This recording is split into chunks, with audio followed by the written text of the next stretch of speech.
إلى حضرة النبي المصطفى محمد صلى الله عليه وسلم وكافة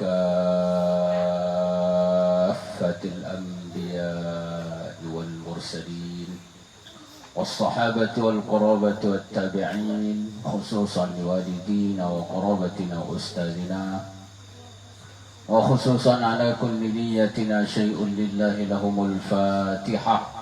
أعوذ بالله من الشيطان الرجيم. بسم الله الرحمن الرحيم. الحمد لله رب العالمين الرحمن الرحيم مالك يوم الدين. إياك نعبد وإياك نستعين اهدنا الصراط المستقيم صراط الذين أنعمت عليهم غير المغضوب عليهم ولا الضالين.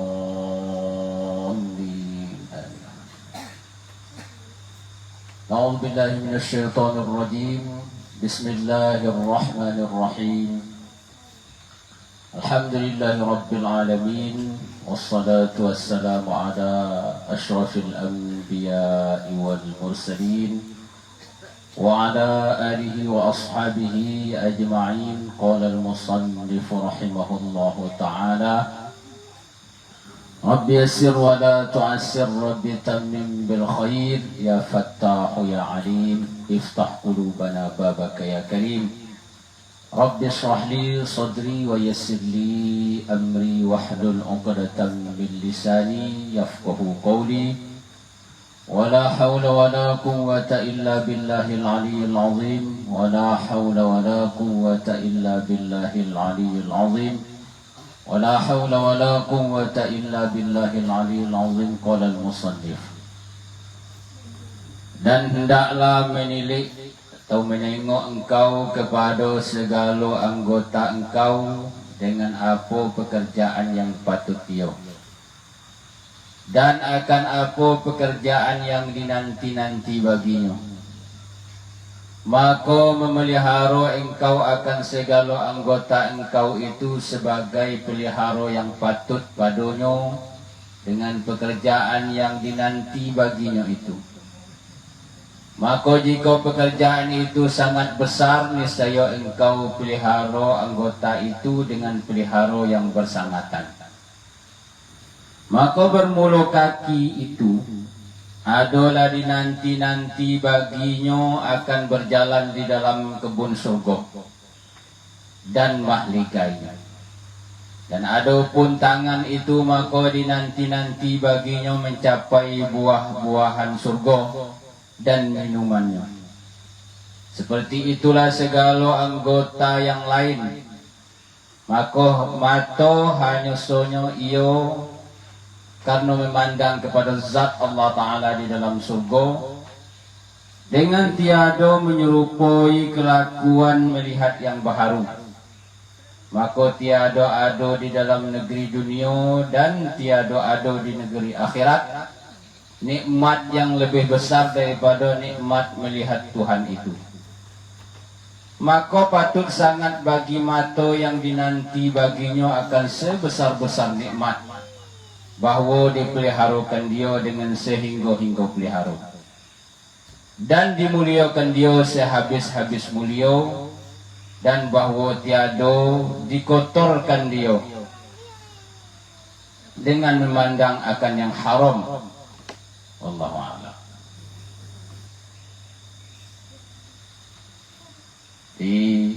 Kita diperintahkan oleh Tuhan, wajib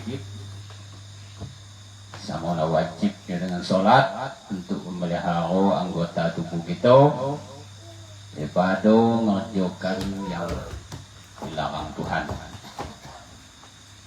Karena Tuhan ciptakan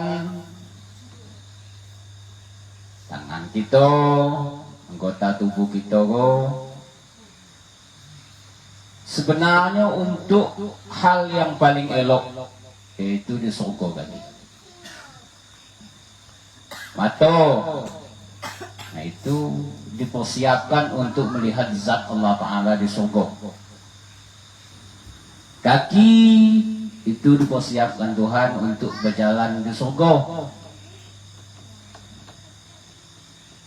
Tangan untuk ngambil buah-buahan di surga dan minum-minuman di surga.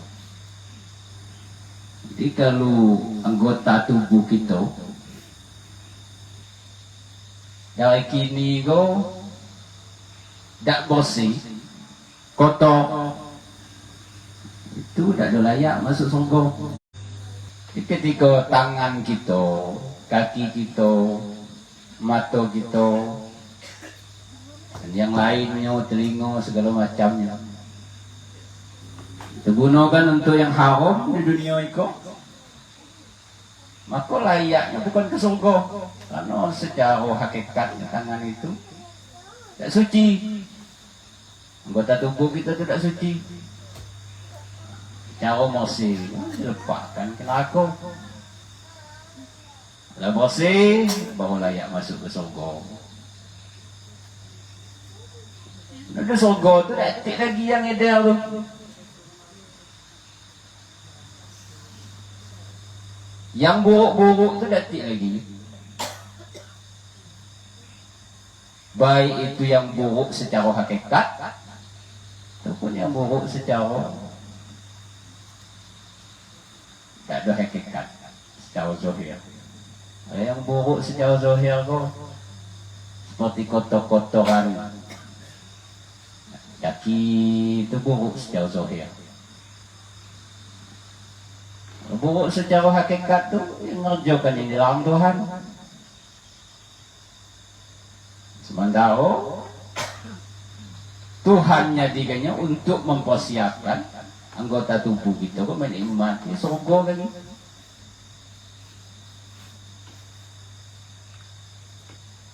Yang di surga tu tak lagi yang buruk-buruk, baik itu secara zahir ataupun batin. Kita tak ada berak lagi di sana. Tak perlu WC. Kita tak ada kerja nanggung jam kini kau di sana. Kini kau saking nanggungin kerja tu, awak muda lagi orang tua lah kan. Padahal kalau tanya umur muda lagi, tapi nak nanggung ni. Dia itu sobat tak ada lagi.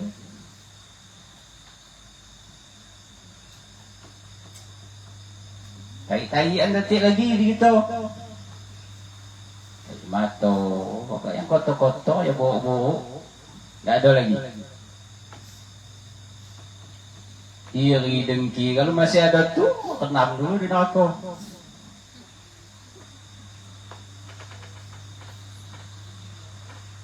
Sehingga di sana tu, tak lagi yang buruknya. Amal, sebanyak-banyak amal lagi yang milu cuma sekok. Syukur. Dan siapa tak tik syukur, tak layak masuk surga. Kenapa dia tak telat menerima nikmat di sana? Menerima nikmat itu harus ada sifat syukur. Kalau masih ada banyak kotoran hati, syukurnya hati dalam hati tu. Kau bersihkan dulu di neraka. Amal yang milu tu cuma amal syukur. Karena di sana tu tak lagi yang tak enak tu. Yang tak elok tu, yang tak hebat tu.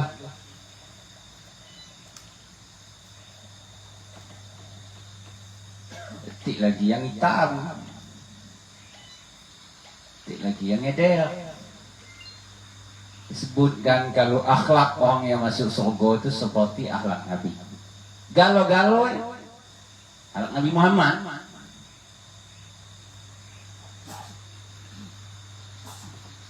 Macam mana nak iri? Amal orang yang paling kecil isu itu besar dari dunia kau. Surga untuk dia dah yang sekecil-kecil amal.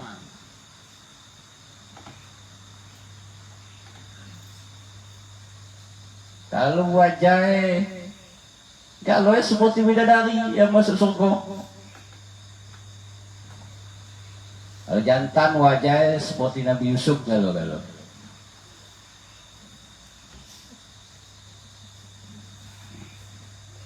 gagai, cuma pula sopan Nabi Yusuf saking elok. Walaupun yang ideal, Madinah macam tu. Ketik lagi beranak di sana. Yang buat kita ngamu apa, ngotok-otok ke anak banyak.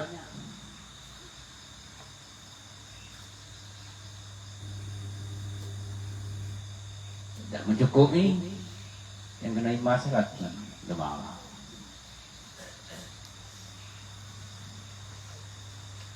Jadi kita hidup di dunia sebentar, singkat, ya, dapat baik urusan dunia tu, seado-ado ya. Jangan jadi tujuan kita. Kalaupun kita nuntut dunia, itu tujuannya harus ke akhirat.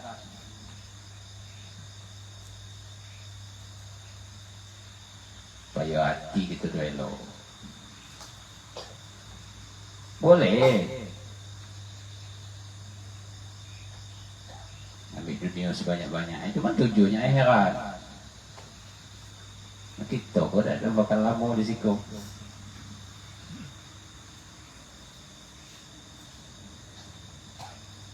Pasal yang kedua pada menyatukan telinga.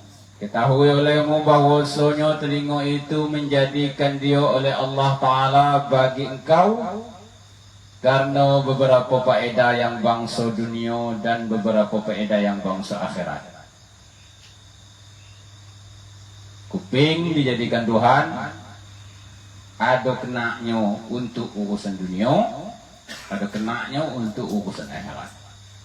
Maka setengah daripadanya segala faedah yang bangsa dunia bersedap-sedap dengan yang didengar dan menyampaikan ia kepada memahamkan segala perkataan yang didengar. Sebahagiannya nikmat atau faedah atau tujuan kuping yang bangsa dunia itu untuk kita bisa menikmati apa yang diungkapkan orang, bisa kita pahami kalau kita dengar. Nah, kalau kita peka apa yang cakapkan orang kita tak ngerti, apa yang cakapkan orang kita tak paham. Dengar pula cakap lemah lembut, nikmat. Itu yang bangsa dunia. Dan setengah daripada segala faedahnya yang bangsa akhirat itu mendengar ia akan Quran dan hadis Nabi SAW dan segala ilmu yang memberi manfaat. Dengan kita dijadikan Tuhan dengar, kita bisa dengar orang baca Quran, kita bisa dengar orang yang menyampaikan hadis-hadis Nabi, bisa pula kita ngaji, dengar-dengarkan penyampaian ilmu. Kalau peka macam mana? Tak ngerti. Dan karena banyak ini segala faedah, adalah pendengar itu lebih afdal daripada penglihat. Karena kebanyakan faedah penglihat itu bangsa dunia dan kebanyakan faedah pendengar itu bangsa akhirat. Jadi karena banyak faedah daripada segala anggota tubuh kita, mata banyak gunanya, kuping banyak gunanya, maka kuping itu lebih afdal daripada mata kalau gunanya kepada akhirat. Guna kepada akhirat itu kuping itu lebih elok daripada mata. Kalau yang mawa kepada dosa itu lebih banyak kepada mata paling kuping. Dan karena itu mendapat engkau akan yang buta lebih sempurna daripada yang tuli. Kalau secara faedah orang buta dengan orang tuli,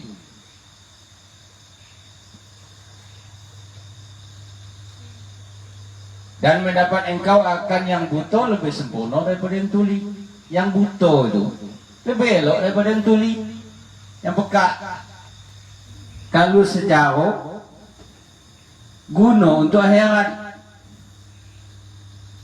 Kenapa? Kalau buta tu, dia ada banyak yang ditengok.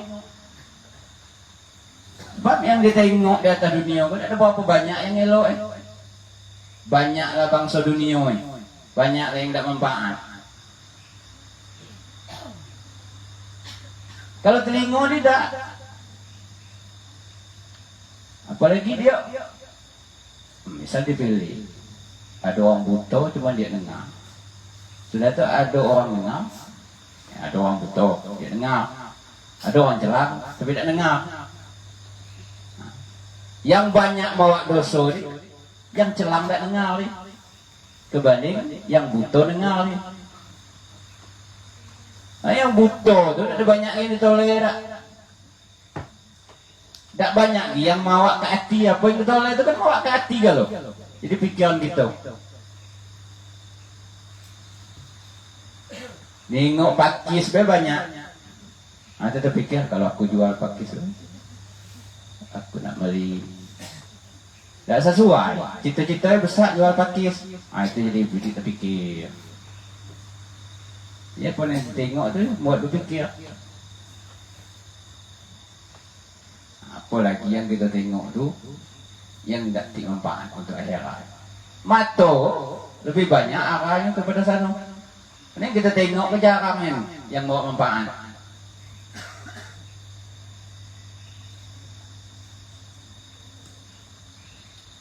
Kita tengok ke guru, itu baru ada kena dikit mata tu kan. Tengok ke kitab, lain dari itu detik. Tengok ke pres, ini nak masuk duit detik. Dia fikir. Jadi penyakit. Pengen, dia tak bisa. Jalan lagi, tengok orang nyoget. Awak tahu tak nyoget? Cuma nak nyoget nak kemaluan. Jadi penyakit lu, awak pengen lah kan. Segala yang dia tengok tu masuk ke hati kan. Kalau orang buta yang dengar ni, apalagi dia buta, ada banyak kemana-mana kita. Orang pun nak ngajak bercakap ni. Apalah lagi yang dia dapat bangsa dunia ni. Paling orang bercakap dia perlu baik. Dengar cakap yang lain tu dia ada pebala pun tak tukar mula lagi.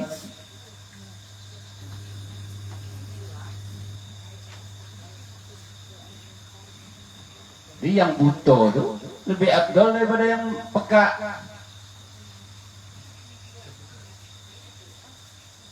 Jadi ketika Tuhan nyabut nikmat gitu bukan dah elok-elok. Jadinya buta, jadinya peka pula. Tak ada buat dosa lagi. Dengar yang kotor tidak lagi. Noleh yang dek tak lagi.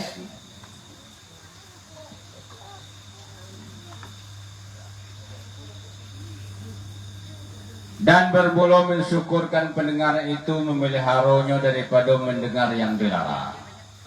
Cara kita mensyukuri telinga itu. Bukan kita pasang kerabu. Tapi kita gunakan untuk dengar-dengar yang elok. Seperti mengumpat dan mengadu-ngadu. Dan segala perkataan yang tiada baik. Hinari dengan orang umpat. Hinari dengan orang yang adu domba. Hinari daripada orang yang bercakap yang tak elok. Seperti bid'ah. Bid'ah itu cakap yang tak ada dibolehkan Nabi, yang tak dibolehkan agama. Cakap yang kita buat dawik lah. Dan berbantah-bantah. Tahu dengan orang berdebat. Sekalipun berdebat masalah agama. Karena ujung-ujungnya jelaslah bertengkar. Dan seperti mendengar suara perempuan dan muda beliau. Dengar suara betina yang mendayu-dayu tu, korang jangan. Jika ditakuti daripadanya akan fitnah.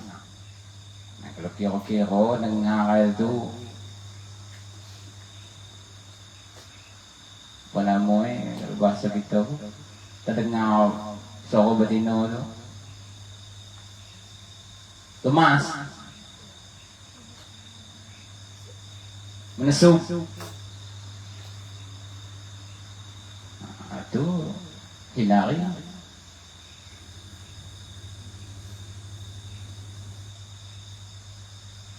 Dan seperti mendengar perkakas permainan yang diharamkan. Dengar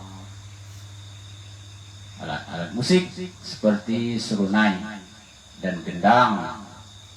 Serunai itu suling. Koko mana kita hobi kalau itu ya. Suling hobi, gendang hobi. Kau yang dilarang. Yang orang akalnya lo gendang, tabu-tabu kayu ke berbunyi lah.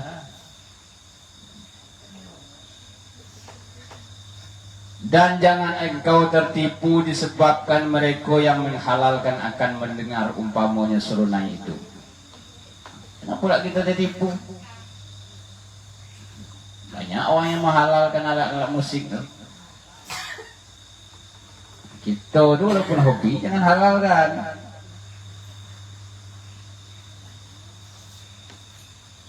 Jangan apalah guys. Itu kan menghalalkan tuh. Karena perkataan itu menyalahi akan Quran dan hadis Nabi SAW. Maka lazimkan olehmu memelihara pendengaran engkau daripada perkataan yang keji dan yang sia-sia, karena mereka yang menuntut dengar bersekutu ia dengan mereka yang berkata-kata pada dosa. Perkataan yang haram itu. Jadi orang yang dengar dengan orang yang nyebut itu sama be. Kecuali dia ada hobi dengan ini. Kodak ganti ngumpat, awak tukang ngalingnya, awak tukang ngaling-ngali ya. Erti macam tu kalau dia tu. Sama be. Ya apa? Awak pun tahu.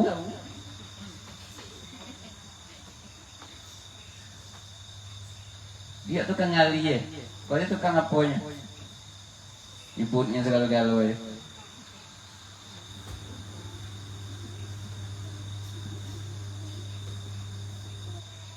Kalau kita tidak ada sengaja dengar orang-orang yang ngumpat seseorang tu, tidak ada kita gali-gali, tidak ada sambil seleronya dengan ini, elok si anu tu macam tu. Nyanyap be. Sudah tu sambungan lagi si anu macam tu. Awak ni nyanyap be. Kalau kita sambung, yo apa dia mah itu? Sudah tu. Kalau kita macam tu sambung be tu.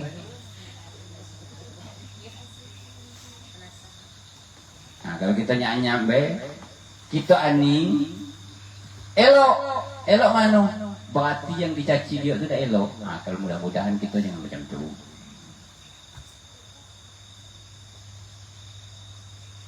Dia tu enak dia be. Bonding dia payah. Berarti awak yang macam tu, berarti tu dah elok. Apa yang dicaci orang tu? Ada hikmahnya. Boleh kita dengarnya, cuma tujuan kita nak tahu apa yang salah menurut manusia. Apa yang salah? Yang salah menurut manusia salah pula menurut agama. Dibenci manusia. Orang tak setuju. Itu kan perangai-perangai tak elok yang tak setuju manusia. Sebagian besarnya sesuai dengan agama. Sebagian kecil baik yang tak sesuai dengan agama. Sebagian besar betul lah tu orang agama. Tujuannya kita dengar itu. Awak jangan sampai buat macam tu. Oh berarti yang kau dah elok, berarti awak yang buat macam tu.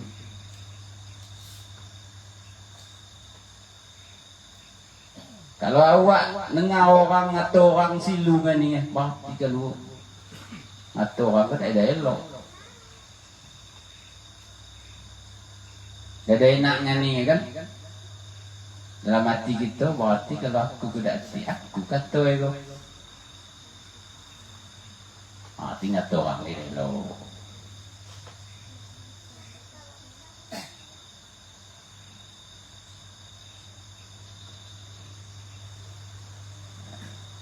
Dengar yang tak elok, tujuannya kita nak mengetahui. Berarti perbuatan macam tu tak elok, jangan sampai kita buat.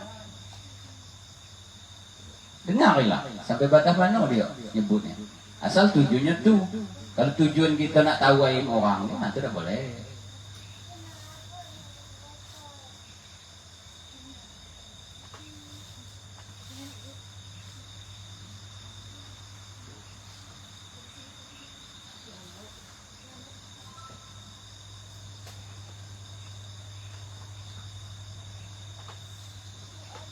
Maka lazimkan olehmu memelihara pendengaran engkau daripada perkataan yang keji dan yang sio-sio. Karena mereka yang menuntut dengar bersekutu ia dengan mereka yang berkata-kata pada dosa perkataan yang haram itu. Dan lagi pula bahwasanya mendengar perkataan yang sio-sio dan keji itu mendatangkan was-was ke dalam hati. Kalau kita banyak mengucapkan atau mendengar orang yang nyebut gawe yang sio-sio, gawe yang tak sesuai dengan agama, itu muat kita susah, muat kita tak ada pagan lagi dengan agama, muat kita tak yakin lagi, muat kita bimbang. Banyak cakap-cakap yang tak sesuai dengan aturan agama. Yang agama dah harusnya macam tu, awak nyebutnya kepada orang menjadi dalil dengan pengalaman awak sehingga buat kita yang dengar itu goyang, buat kita yang dengar itu gaduh. Kau kalau tak ada pakai kebun, aku bunyi yang nyala dia, bunyi eloknya. Kau tak ada kan sopan orang hidup kau. Itu cakap tu bunyi betul. Bunyi betul tu, salah tu. Berarti kebun tu yang apa gitu, yang menjamin hidup gitu. Berapa banyak orang datang kebun, kayu dia, lebih senang hidup dia. Itu dia berbisnis jo. Kau tak berkebun, kau berbisnis. Kalau tak, kau tak suruh orang. Bunyi elok cakap tu. Itu orang yang dengar kalau dia ada ilmu. Ada elok ilmu ketauhidannya. Goyang dia. Dia nyala tapo. Benda kau cocok dengan keadaan awak kan. Awak segala datik kebun datik bisnis awak suka, hidup nanggungnya lah. Masuk akal. Itu nganggu tu. Itu cakap sio-sio. Tak ada jaminan. Kebun tak ada menjamin tak. Tuhan datang angin topat, kubunya galau apa? Bisnis jam tu kok. Datang ke gempa habis galau.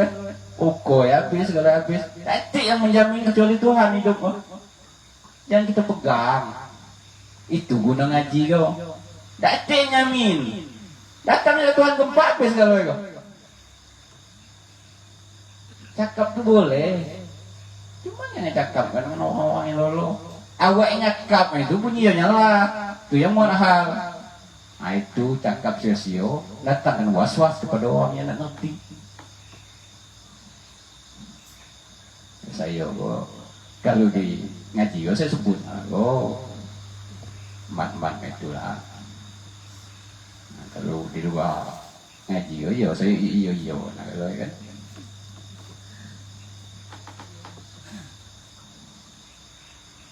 dicakap tu, nak belajar bercakap tu, Agak nganggu orang jadi masuk ke hati orang, masuk akal kan.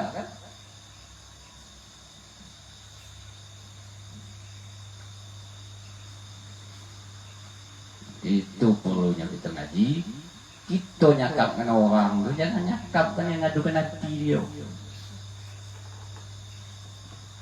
Nyakap buat dia tegak, nyakap buat dia kuat, nyakap buat dia berani.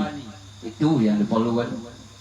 Hidup atau dunia, kalau tidak ada macam itu, kita khawatir kalau dalam khawatir itu kita cabut Tuhan yang mau kita.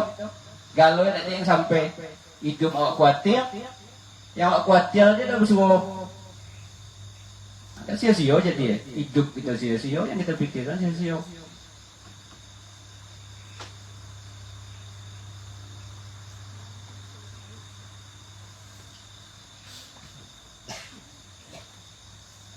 Itu koko kita punya ngaji, kita cakapnya buat tukang.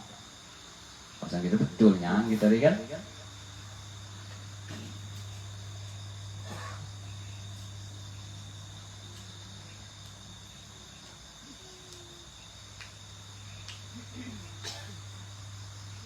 Dan ketahui olehmu bahwasanya perkataan yang didengar itu seperti makanan.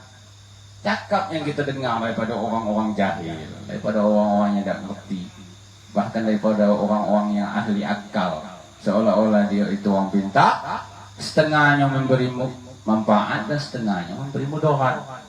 Kadang kalau cakap yang kita ini itu ada yang manfaat, ada yang memberi mudarat, dan setengahnya penawar dan setengahnya racun. Bahkan berkekalan perkataan itu di dalam hati lebih lama daripada berkekalan makan di dalam perut. Karena makanan itu hilang di dalam perut besar dengan tidur. Dengan tidur dicerna makanan yang tidak ada elok itu, sehingga kaki kita buang dengan ketika kita buang air besar, buang air kecil, keluar dia. Dan umpamanya, jadi kalau racun, kadang ada penawarnya. Kalau makan tidak elok, kaki dia lama-lama keluar. Ada jalan keluarnya. Beda dengan kita dengar cakap-cakap yang tidak elok, cakap-cakap yang membahayakan kita, mengganggu akidah kita. Itu nongok di dalam hati itu. Jadi tekad kita, jadi keyakinan kita, jadi amalan kita. Nah, itu bahaya lagi kan. Racunnya ada penawar. Penawar. Apa yang sudah masuk ke hati kita ini? Adalah. Cuma lah mau ngaji kau. Itulah penawar. Proses lama.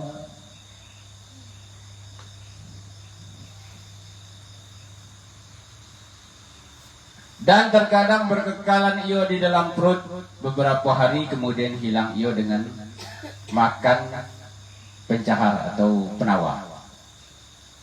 Adapun perkataan jatuh ke dalam hati, maka terkadang berkekalan ia di dalam hati seumur hidup.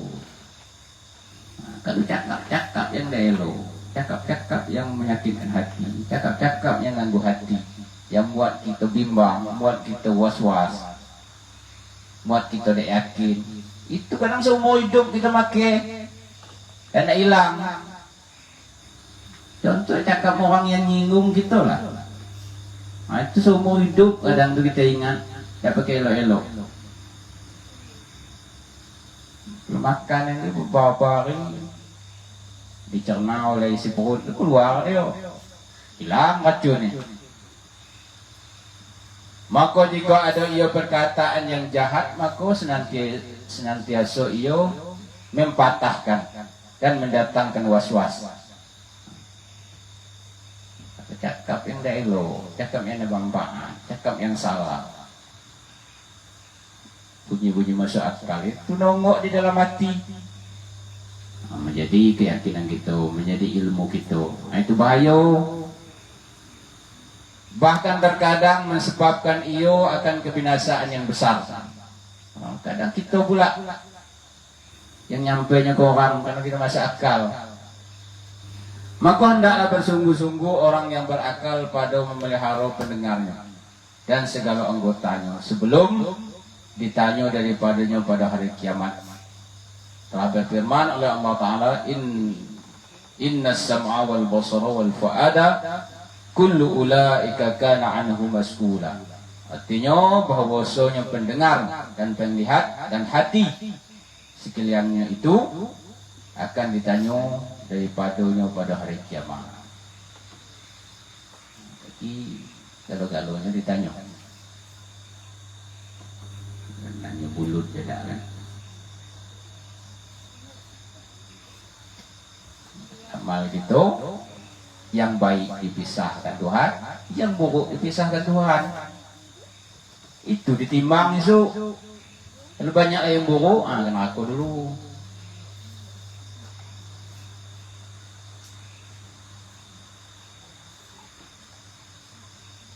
Mudah-mudahan dengan kita ngaji itu, amal ngaji gitu, mudahan menghancurkan amal buruk itu. Pasal yang ketiga pada menyatakan tidak, Allahu a'lam. Al-Fatihah. A'udzu billahi minasyaitonir rajim. Bismillahirrahmanirrahim. Alhamdulillahirabbil alamin. Arrahmanir rahim. Maliki yaumiddin. Iyyaka na'budu wa iyyaka nasta'in. Ihdinas siratal mustaqim. Siratal ladzina an'amta 'alaihim ghairil maghdubi 'alaihim waladdallin. A'udzu billahi minasyaitonir rajim. Bismillahirrahmanirrahim. Alhamdulillahirabbil alamin. Allahumma shalli ala sayyidina Muhammadin wa ala ali sayyidina Muhammad. Allahumma waffiqna limardati wa thabbitna ala dinik. Allahumma ya muhawwil al-ahwal hawwil halana ila ahsanil hal.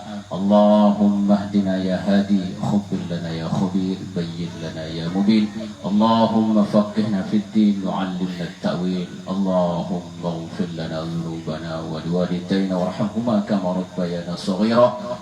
ولجميع المسلمين والمسلمات والمؤمنين والمؤمنات الأحياء منهم والأموات إنك على كل شيء قدير. اللهم سلمنا، سلم ديننا وسلم قلوبنا وسلم توحيدنا وسلم إيماننا وسلم اعتقادنا وسلم معرفتنا. ربنا ظلمنا أنفسنا وإن لم تغفر لنا وترحمنا لنكونن من الخاسرين.